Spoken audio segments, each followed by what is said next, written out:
Di ba si Colonel Garma, PC chairman, nakakulong? Tama ba?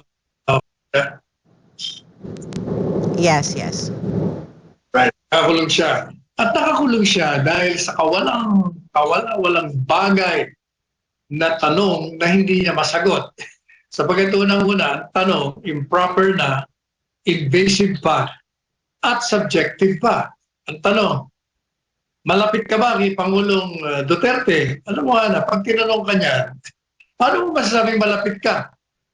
Ang feeling mo, malapit ka nga kay Presidente Duterte. Presidente Duterte, hindi naman malapit sa'yo. Madalit sabi, hindi dapat tinatanong yun eh.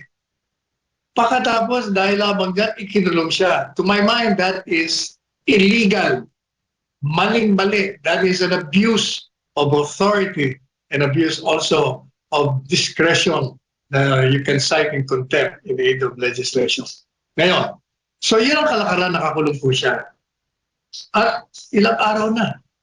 And there is the probability na matagal siyang makukulong. Given that circumstance, itong mga nandyan sa Kongreso, talagang pinipilit nila na ilarawan si Presidente Duterte na nasa likod ng mga tinatawag na extrajudicial killings, lahat ng mga kasamaan tinatapon sa kanya. Kaya kailangan yung mga taong inaanyayahan nila magamit laban sa kanila. At yun ngayon ang ginagawa nila. Puntahan natin ngayon si Colonel Ray Nagran. Naglabas siya ng isang affidavit at may iyak siya nung binabasa niya. Makikita mo na talagang labag sa kalooban niya ang kanyang ginagawa. Ano ngayon ang nakalaman sa affidavit niya? Sa unang tingin, at gaya ng pinalalabas ngayon ng mga mainstream media, ay ang isang kaalyado ay bumaliktad na at inilalarawan na binubulgar na ang di umanong sekreto ng pagpatay sa mga biktima nung nakaraang digmaan sa droga. Yan ang inilalarawan nila. Pero suriin po natin ang salaysay na affidavit. Una pa lang, may problema na.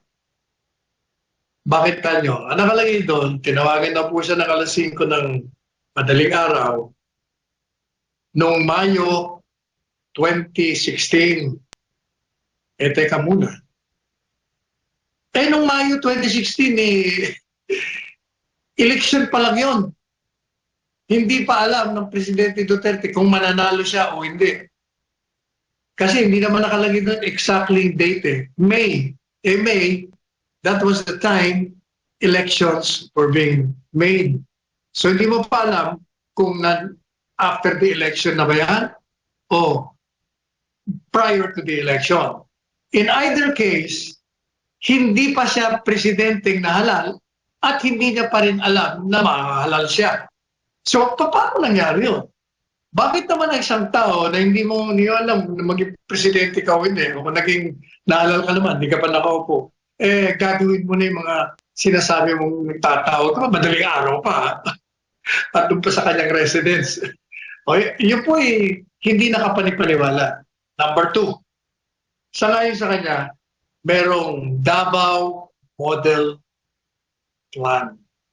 At yung Davao Model Plan daw, yun ang ginamit para naging matagumpay, yung laban sa droga nung siya ay alkalde, si Presidente Duterte.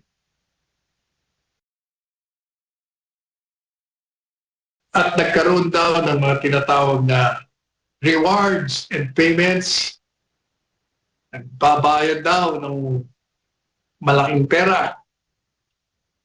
Kaya sinasabi niya, yung Davao Model, teka muna, ang tanong ko ganito, wala kang sinasabi sa affidavit mo dun sa Davao Model na ikaw ay bahagi nung ikaw ay naging Chief of Police, Police Director at CIDG Chief dyan sa Davao. There is nothing there in the affidavit na sinasabing kasama ka dun. doon sa Davao model. And in fact, subsequent to the paragraph, meron kang binabanggit na di umano, inalok ka na sumama dito sa gagawing pag-replicate nung ginawang Davao model sa Davao. At itinanggi mo, hindi ka sumama dahil sabi mo, wala kang karanasan, wala kang experience sa ganung mga labanan. O ang tanong ko, kung totoo yung sinasabi mo na wala kang karanasan at tinanggihan mo, di ibig sabihin, number one, hindi ka talaga involved doon nung ikay nasa Davao pa dahil wala kang karanasan eh. Dahil kung may karanasan ka, o di sana sinabi mo na tinanggap mo. Eh dahil wala kang karanasan, di wala kang involvement sa Davao. At wala ka ring involvement dito sa sinasabi mo ngayon na sinunod yung Davao model sa pangkalahatan. Hindi po ba? Maliwanag yun. Number 3. Sa ngayon sa kanya, may dinitali ho siya doon eh. Pero yung detalye wala ho siyang personal na kaalaman. Sinasabi niya, tingnan niyo ang affidavit, I was informed. O, ibig sabihin you were informed na ganito, ganyan. Kwento lang sa'yo. Tapos sinabi mo, it was conveyed to me, pinarating sa akin. O, di yung sabihin, wala ka na naman personal na kaalaman. Ibininta lang sa'yo. Madalit sabi, wala kang kaalam-alam na personal doon sa mga kinikwento mo. Madalit sabi, hearsay. At kung hearsay, hindi ka panipaniwala. Wala kang ng personal knowledge. Pangapat, sabi mo, meron daw rewards and payments. Alam po niyo, hindi mo kailangan ng reward and payment sa mga pulis na nagtrabaho. Sapagkat yun po ang kanilang trabaho. That is their mandate, that is the nature of work. Whether they like it or not, pumasok sila dyan, sinuong nila ang buhay nila, talagang yan ang gagawin nila. Hindi mo sila kailangan gantimpalaan. Ang maaari lang na masasabing gantimpala na pwede nilang tagawin ay yung ma-promote sila at sila'y makongratulate ng kanilang mga bosses o ng presidente ng bansa. Pero yung sinasabi ko na binayaran sila para pumatay ni Presidente Duterte, kabalbalan mo yan. There is no such animal as President Duterte paying them so much money just to kill because that is precisely their job. You don't have to be paid for that. Trabaho mo nga yun eh. Ngayon, meron hong pera. Walang kaduda-duda meron pera. Bakit walang pera during the operations? So bakit when you launch a nationwide campaign against illegal drugs, you need money for that. Kailangan mo ng pera ng mga pulis, ng mga law enforcement. Ayun lang mo, paano mo malalaman ang mga sindikato kung hindi ka magbabayad doon sa mga informant? Kukunin mo yung mga informant eh. Papabaliktarin mo yung mga miyembro dyan, kukunin mo para ituro sa iyo kung saan, sinong involved dito, saan ka magre-read. Kailangan mo ng pera yan. Kaya talagang may pera. And it will never succeed. And because of that, naging matagumpay yung pong laban sa droga. Now, tandaan po ninyo, yung SONA, yung first SONA ni Presidente Duterte, ano ang deklarasyon niya?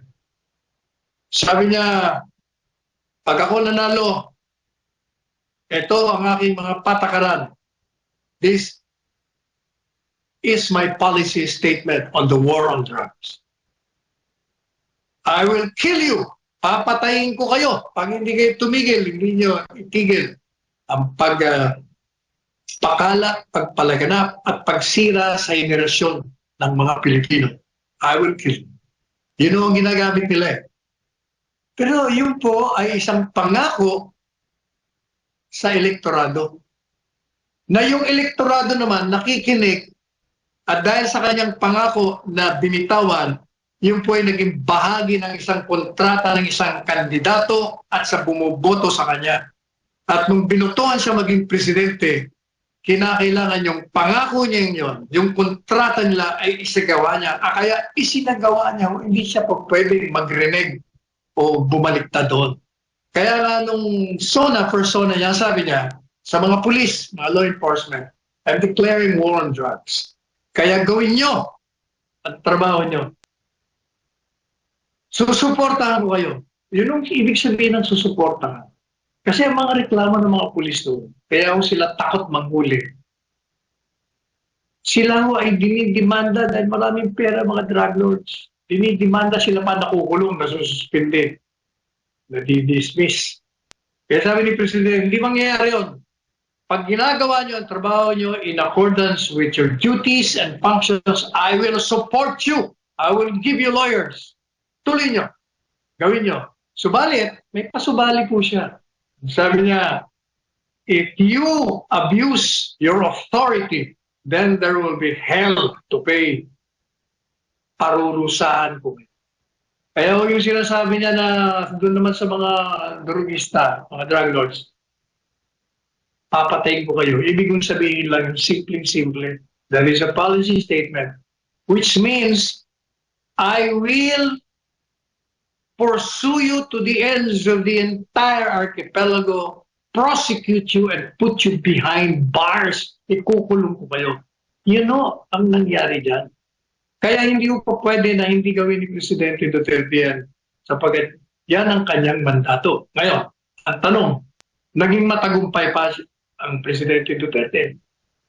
O pakinggan niyo sinasabi ni Kongresista Richard Gomez ng Bohol, kung siya'y mayor. Kung hindi raw naglusad ng ganito, yung Bohol, yung lugar niya, ay talamak sa droga. Mabuti na lang daw at dumating yung Duterte yan. At naging masigasig sa pagsira ng illegal na droga. Yan po yung matagumpay. Kaya mga tao, hindi po ba tayo noon, natatakot tayong pumasok sa trabaho, umuwi from the work, dahil nagkalat po ang mga drogista. Kaya, gaya ng pinaliwanag na ni Presidente Duterte na, yung pag ikaw ay drug, pag ikaw ay addict dyan, unang-una, magnanakaw ka sa pamilya mo para i-maintain, panatili mo yung addiction mo. Pag wala ka na, yung kapitbahay mo na. Pag wala na yung kapitbahay, mag-hold up ka na. Gagamit ka na ng dahas hanggang maging miyembro ka na ng sindikato, baril na. O, yun po ang katotohanan dyan.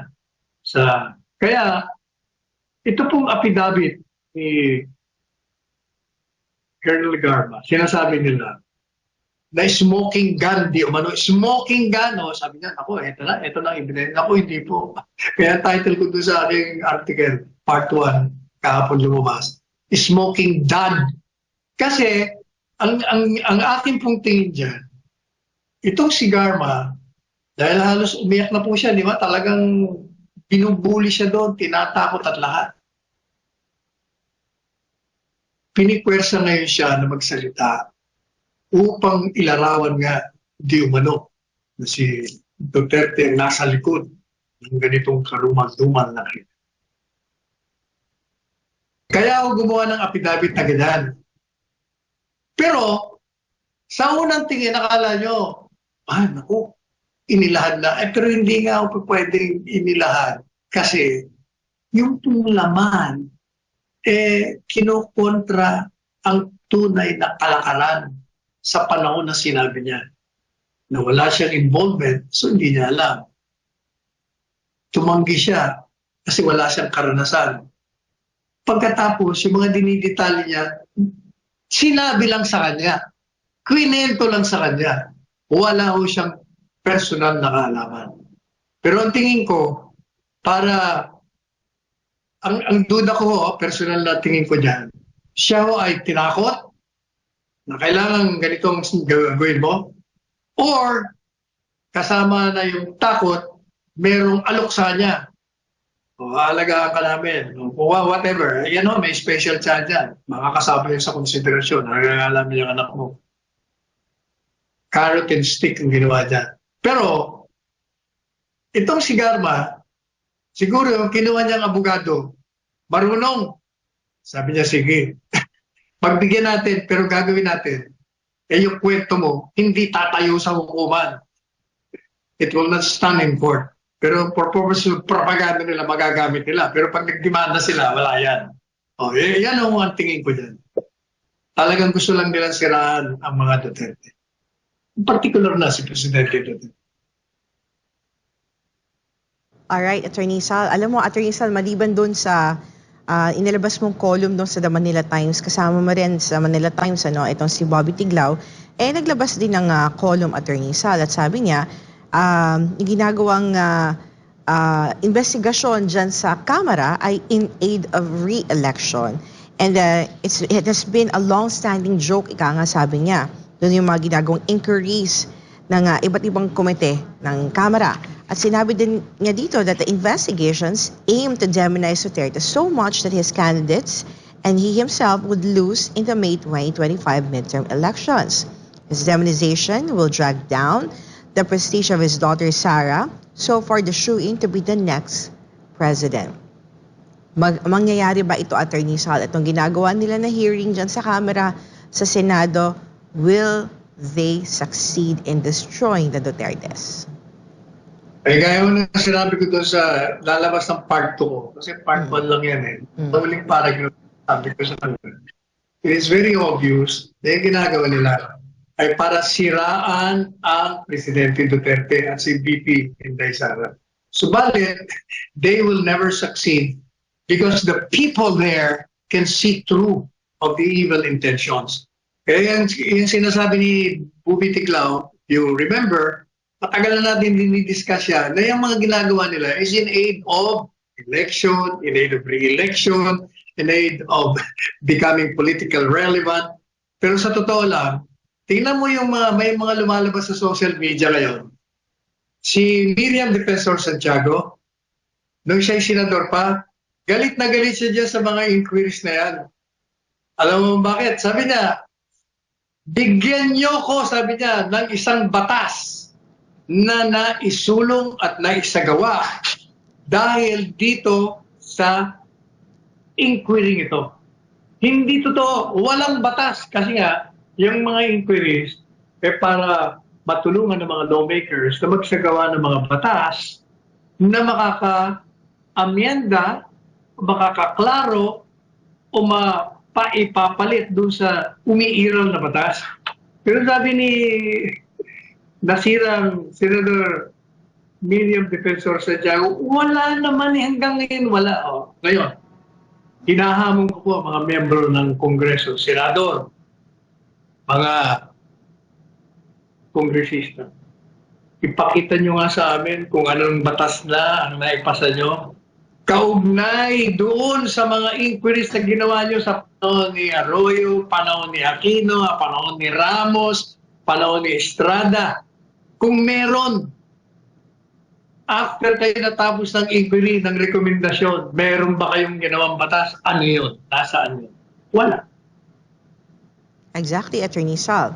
Kaya, yun pa naman ang ginagawang dahilan ng mga mababatas, Attorney Sal, that they've been given power to conduct investigation dahil bahagi yun sa kanilang responsibilidad, which they weaponize, Attorney Sal, especially pagkalaban nila sa politika, Attorney Sal. Yun na nga. Ang ginagamit nila, pero I don't think they will see. Wala nga. Ang tao can see through makikita mo mga komentaryo sa context, tatanggap ng SNI at nababasa ko dyan sa social media, ang komentaryo sa aking mga vlog. Kita-kita nila ang intention. Talagang sinistaan lamang. Alam mo, at saka nga, yes, Attorney. pala, kasi matagal kami nag-uusap ni Presidente Duterte itong punta. Di ba, palagi nilang sinasabi na iimbitahan si Presidente Duterte at inaano nila na pumunta. Alam mo naging reaction niya? Unang reaction niya, sabi niya, ba't naman ako aatin dyan? Kung makikita mo ang kanilang pamamaraan, inquisition, sila ng prosecutor, sila pa ang mga west, sila mga judge, Wala kang kalaman-laman. Pag hindi nila type ang sagot mo, you're in contempt, kukulong ka nila. Pati buhay mo kinakaladkad. Ang mga tanong, kung hindi irrelevant, stupid, or invasive. Kaya sabi niya, hindi ako pupunta dyan. Yung initial yun, initial, yung aming matay, siguro mga month ago. Pero nung nakita niya sunod-sunod na, talagang yamot na siya, nagre-react na siya. Sabi niya, ako gigil na ako, gusto ko na umatay. Pero, tinanong ko siya kahapon ba yun o kahapon noong isang araw. Kahapon, sabi ko, tumanggap na ba kayo ng imbitasyon? Sabi niya wala. Sabi ni Barbers, ito, nagpadala na raw sila ng 2 beses na imbitasyon. Wala akong tinatanggap. Sabi ko, baka naman ako maling address, baka pinadala na, baka akala na pinadala sa Malacanang. Pero sabi ko, so pupunta ka kung makatanggap ng imbitasyon. Pupunta ako para maturuan ko sila ng tamang prosedimento sa kongreso kasi naging kongresista siya, abogado pa siya. Pangalawa, sabi niya, pero may condition ako. Anong condition ko? I will attend provided they ask educated questions. They do not ask irrelevant questions. They do not ask stupid questions. They do not ask invasive questions. Kailangan yung mga tanong kaugnay lamang doon sa paksain na naayon sa reglamento at sa prosedimento nila at ng batas. Yan ang sabi niya. Ayun. Ang tanong, kung pagbibigyan ng mga mambabatas itong kondisyon ni Pangulong Rodrigo Duterte, former President Rodrigo Duterte, if wala he will attend. choice. Wala naman silang choice. Kasi pag nag-umpisa sila magtatanong niya, siguro isuseplak sila nito. Sa bagay, Hindi naman. Pugado dati pang kongresista at dati pang presidente ng bansa. Doon lang may problema na sila. Kung iimbitahan nila, maging magalang sila at kung ano lang dapat na tanungin. Alright. Hindi, Sal? ano? Girlfriend, di ba? Hindi naman meron kayong relasyon. Ay, gano'n ba? Attorney Sal. Alam mo, Attorney Sal, ang kagandahan lang at dahil live sa social media, gaya ng sinabi mo, Attorney Sal, the Filipino people will see through doon sa ginagawa nilang hearing, Attorney Sal. Nakikita tuloy ng mga Pilipino kung anong klaseng kung matalino ba, mababaw ba yung mga tanong na ginagawa nila, anong motibo nila, kitang-kita talaga, Attorney Sal, ano? And it's another way of educating the Filipino people what kind of senators ang kailangan talaga natin sa Senado, Attorney Sal. Okay, alam mo, maniwala ka, pagtanungin mo dyan sa airport, pagtanungin mo sa mga mall, palagi ko, boto dyan si Kibuloy. Inaapitan, wala, hindi corrupt yan, maka-Diyos pa yan. Yan ang kinakampanya ko, si Pastor Kibuloy. Diba? Tanong ka ba? Yes, sir. Kasi Kibuloy ko kami, boboto ko namin yan. At abangan nila si Pastor sa Senado, Attorney Sal. If bibigyan ng pagkakataon si Pastor no, na maging bahagi ng Senado. Nasa taong bayan, Attorney Sal. Alam mo, Attorney Sal, posibleng tapatan ng Senado ng sariling investigasyon ng War on Drugs campaign ng daang Duterte administration. Ito'y ayon kay Senator Bongo. Walang basehan at walang katotohanan ang mga lumalabas sa pagdinig ng Quad Committee ng Kamara. Ito ang balita ni Troy Gomez. Lahat ng SONA 2016 up to 2021, 6 na SONA. Tuwing binabanggit ni dating Pangulong Duterte ang war on drugs, nagpapalakpakan po ang lahat. Standing ovation po ang Kongreso at ang Senado. Dahil ramdam nila na may pagbabago po at tinupad ni dating